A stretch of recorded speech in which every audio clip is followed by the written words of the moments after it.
Despite some offseason praise from quarterback Justin Fields, it seems like the Chicago Bears, according to Mark Silverman, may not be that high on the offseason that Chase Claypool has had. We're going to talk about that, plus some more details to come out on minicamp, all before we dive into the mailbag since it is Friday. All that and more right after this. You are now tuned in to Chicago Bears Central, your number one place for all Chicago Bears news and content. What's going on, Bears fans? Welcome to another episode of Chicago Bears Central, your number one spot for everything Chicago Bears related. I'm the host here, Haize. You can follow the show right off the top if you want to do so at Chi Bears Central on every social media platform. But let's jump into it. So Justin Fields earlier this offseason came out and just talked about how Chase Claypool was a different player, how his mindset was different, how he was in a much better place than last season. Well, it seems like even despite those praises from our quarterback, that maybe the Bears are not as happy with what Chase Claypool has done this offseason. According to Mark Silverman, he said this: all I can tell you is that it isn't trending in the way the Bears have wanted it to trend this offseason. He's dealing with a few things right now. He's working with training staff, but he is here. And so he said that he heard that Chase Claypool's mentality isn't where the Bears would like it to be, but there is still some time for him to turn things around. I've heard from a few people inside the building that he is not somebody who is very self-motivated. There's a long way to go. Chase Claypool can change that narrative. So, you know, it's always good to hear the real, right? To hear, you know, I often talk about, especially during mini camps and offseason, that you should be hearing all the right things, right? You should be hearing nothing but positive, glowing reviews. Everybody should be in the right mood. Everybody should be bringing the right things, all of that. And it's good to hear that some real behind that is the fact that it's not necessarily the injury or anything like that. It's just that he may not have the mentality that the Chicago Bears want out of him right now. Now, these are concerns that you've heard. If you listen to Steelers fans before he came here, they shared some of those concerns. This isn't anything necessarily new.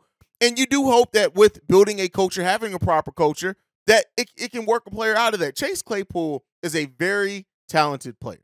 And while it sucks to hear that mentality is not very self-motivated, we like to think of our athletes as just having that dog mentality and wanting it as much as we want it for them. And Chase Claypool may be one of those players who has to find motivation in a different way. It may take the guys around him in that locker room to boost him up and hype him in. I get it for anyone. He said nobody wants to deal with a player like that. But at the end of the day, like, it does not mean that he can't change it. And it's good that this article ended on that as well. I think that ultimately we know what Chase Claypool can be in this offense, right? We at least have an idea of how they could use him, the way that he can be utilized, the way that he can help this team, those type of things. We just have to see it come. And hopefully with a change in culture, hopefully with this team winning, that starts to improve. Now, it does bring questions about the long-term part of Chase Claypool. He is up for a contract extension, him and Darnell Mooney. And I don't know if this news is going to change anybody's perspective on it. You know, a lot of Bears fans have that mindset that it has to come down between either him or Darnell Mooney to get that deal. And if he's not going to be a motivated player, we already know how self-motivated Darnell Mooney is. It could make those kind of things more interesting as far as where your level of thinking goes to which player the Bears may look to keep. Even though, you know, as know, we even on this panel, me, C-Dub, Bobby, we all kind of have gone back and forth on it ourselves. But I mean, it's concerning. And I don't want to act like it's not a concern to hear that a player paid millions of dollars to go out there and play doesn't have that motivation, that his mentality just isn't where the coaching staff and the front office would like it to be. But ultimately, like, as long as he's not letting his team down, as long as he's not letting his teammates down and he steps up when needed, you know, we'll see. We'll see. And like I said, it's still OTAs, it's still minicamp.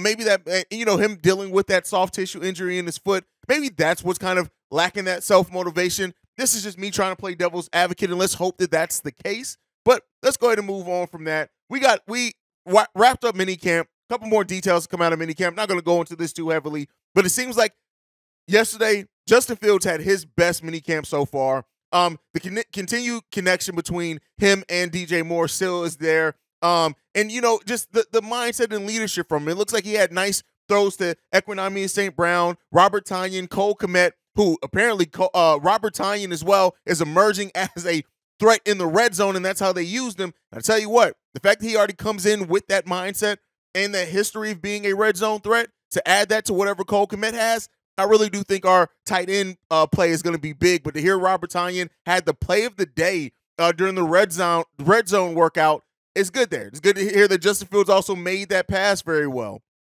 So it also looks like right now with Chase Claypool and Darnell Mooney still not, still being in rehab, still not being able to practice. It kind of is what it is there. Neither one of them made an appearance yet. Justin Fields has talked about his chemistry with DJ Moore, saying this: it did come on quickly. I didn't really expect anything because it's different for each guy, but I feel like with DJ, his body language is pretty easy to read. Early on, we communicated on how we want each route ran and stuff like that. Of course, he has a lot of experience. He's been in the league for a good period of time now. He's played a lot of football, so he knows the different coverages really well. That's one thing that I was kind of impressed about with the offense coming in and just understanding, seeing coverages really well on short routes and stuff like that. He's been great, and the chemistry has really picked up. To hear that from Justin Fields with the chemistry between him and who's going to be his number one wide receiver, great to hear that. Dante Pettis even had a strong one, having a big reception in that practice as well in the red zone. Said that he made his presence known. He actually caught a touchdown pass over Kyler Gordon, beating him on a route, so that's always fun. Our rookies as well, Javon Dexter, Tyreek Stevenson, have signed their rookie contracts, so we know all of our rookies now are all locked in. And the leadership. Talked about Justin Fields' leadership. Matt Eberflus said this: I just see leadership. He's always the hardest worker, always the first guy out, last to leave. He's always done that, but now I can see that because his confidence is growing, he's taking that to a different level as far as being a vocal leader and talking to guys and being able to bring guys together. I've talked about the growth of Justin Fields as a quarterback and as a leader of this team and how that important it is heading into year 3 for him, the second year under this coaching staff. And ultimately, it does seem like this minicamp and OTA period has been nothing but a success for setting the groundwork for the Bears before they report back to training camp. And then we're getting ready to head into the preseason. But all right, enough of me yapping. Let's go ahead and get into the mailbag for today. This first voicemail we have up is from the 312. Hey, what's going on, man? Shout out to Bobby and C-Dub, man, the Cognac boys, man. Hey, I was watching your show earlier, and I'm with you. I think Jaquan Brisker, he gonna be better from this season. Like you said, we've seen some flashes in him, and he's ready to be that leader. He's gonna be that top safety, that top dog we need.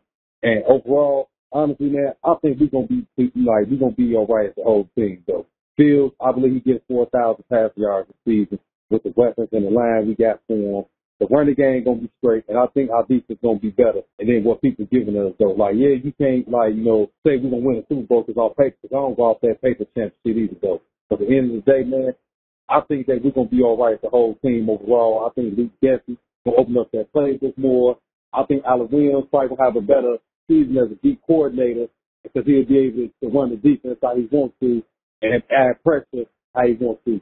So let me know, man, what you think, man. Now I go up, there down. Jaquan Brisker. I've waxed poetic about Jaquan Brisker enough. I'm glad to hear that other people agree with me there as well. I just think the word of Jaquan Brisker, and I look at him and saying that this is a guy that could be a linchpin of your defense for a decade. And I really do think that, if not more. He just has that. He has that it factor. He has that leadership quality. He has the big hit mentality. He has the ability to always be in the right place around the ball, always at all times. Jaquan Brisker is a baller. And to just see him come into a second year where he's ready to take on some leadership qualities or role, right? He's going to come in and just be focused, and he understands what he needs to bring on how to make an impact on this much improved defense as well. Jaquan Brisker is set to have a big season. Remember, I said it because I think the word of Jaquan Brisker, and I'm glad you do too. All right, let's get into the next one. This one's from Booker. Yo, Haize, good morning. It's Book, a.k.a. King Booker World, man. Blessings to you and yours. Man, I got to tell you, I am sick and tired of hearing about how the Bears don't have a good defense because we don't have a pass rush or an edge. All the players on the team should listen to that, keep it in their mental Rolodex, man, and just wild out because everybody is acting like that the players from last year can't improve. Like Robinson can't improve. Like Jones can't get better. It's killing me, man. They feel like we just get one pass rush in here, one edge, and then that's gonna change everything. It's not. I mean, don't get me wrong. Would I like another edge rush in here? Of course. But, man, I have faith in the team that we have, man, and I'm kind of glad that a lot of folks are still, like, putting us under the radar, man, because I want the Bears to stay under the radar, man, because when we come out, it's going to be a shocker to everybody else, but not to us, because we see the work and the will that these guys have, and I can't wait till this season start, man. It's going to shut a lot of folks up. So I just wanted to say that, man. Also, like I said, blessings to you and yours, and C-Dub and Bobby.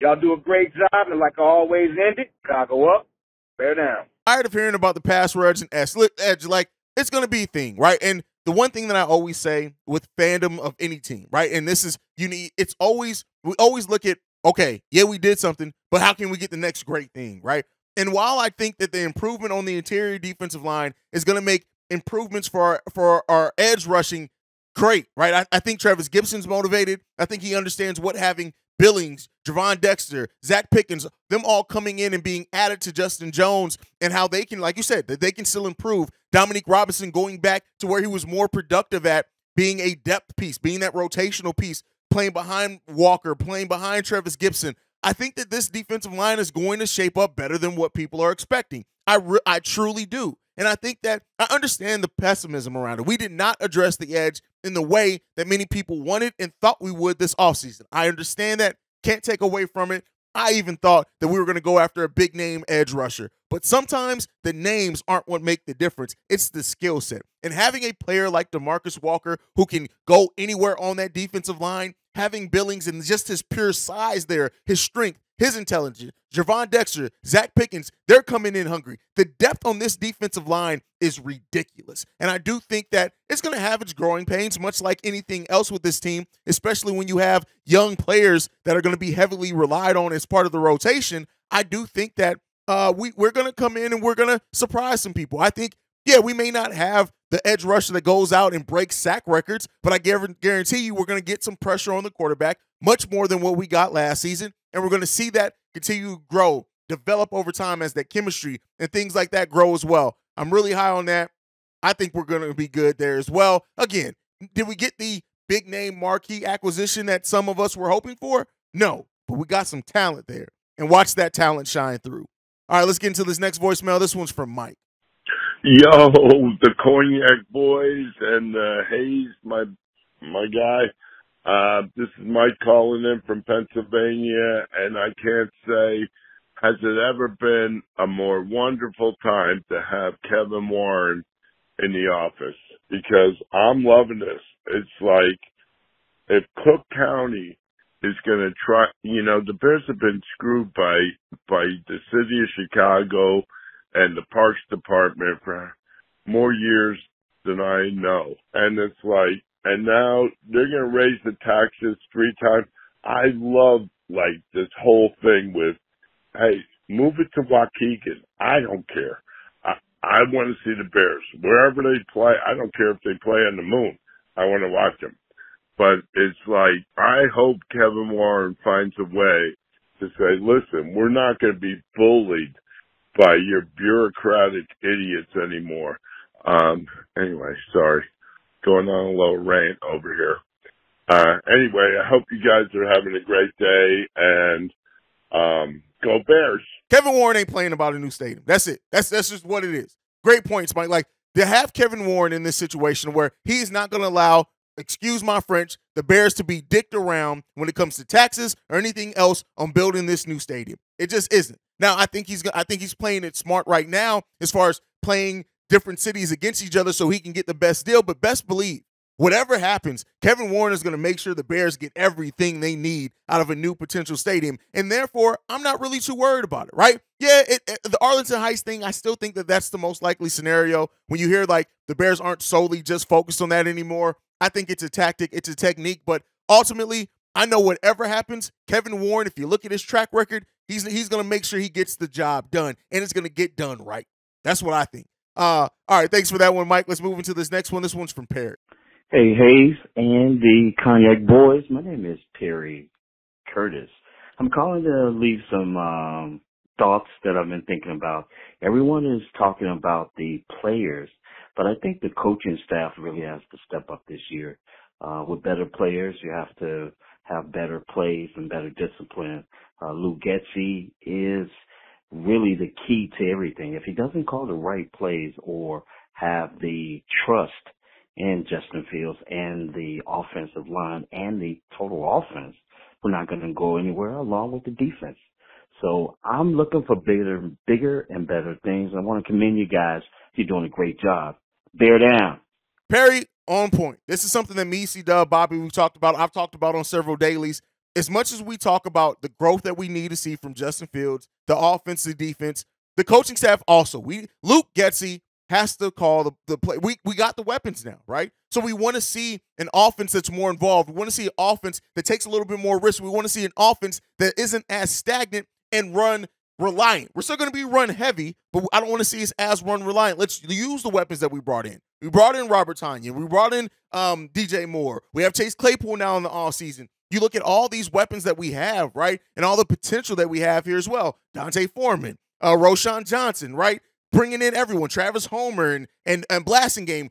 Everyone that we have here now, we need to see a more interesting offense. At times, this offense still looked very Matt Nagy-ish. It just did, right? I understood it to a degree. We couldn't keep our damn quarterback upright. You had to play to a degree to make sure you're guarding that future asset. But now we want to see, we have improvement on that offensive line. Now what can Luke Getsy do? Allen Williams on the defensive side of the ball. We started off a very disciplined defense. We, of course, had our issues and our errors. We fixed a lot of that or got replacements for a lot of that. You have one of the deepest linebacking cores in the division now. Look at that defensive line. I just got done talking about that. And the secondary, which when it was fully healthy, was one of the better secondaries in the NFL last season.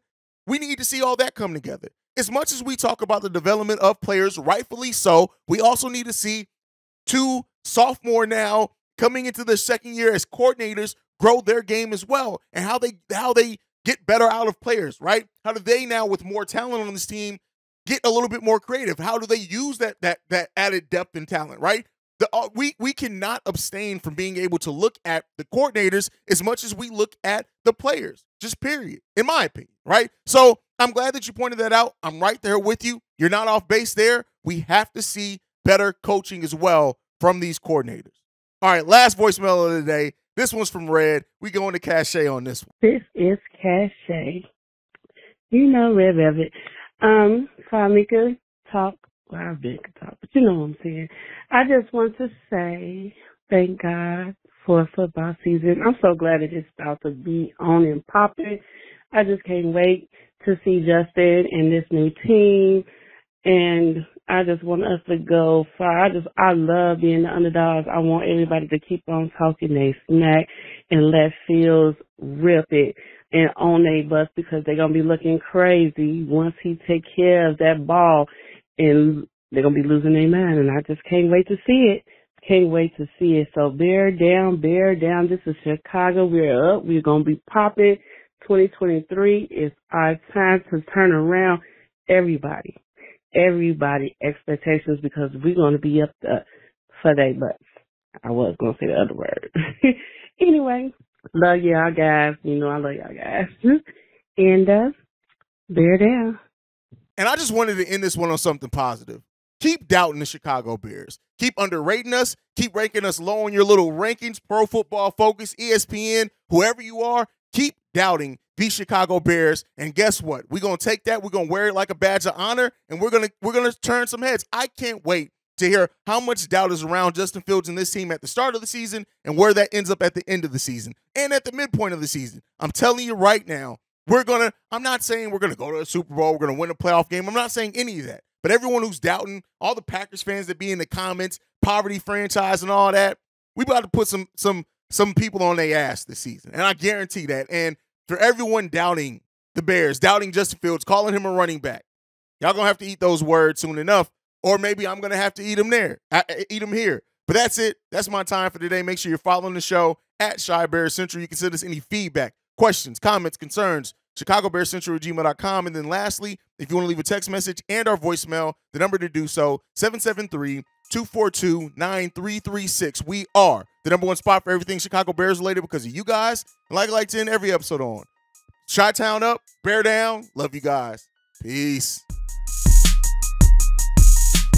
This has been been a presentation of the Break Media.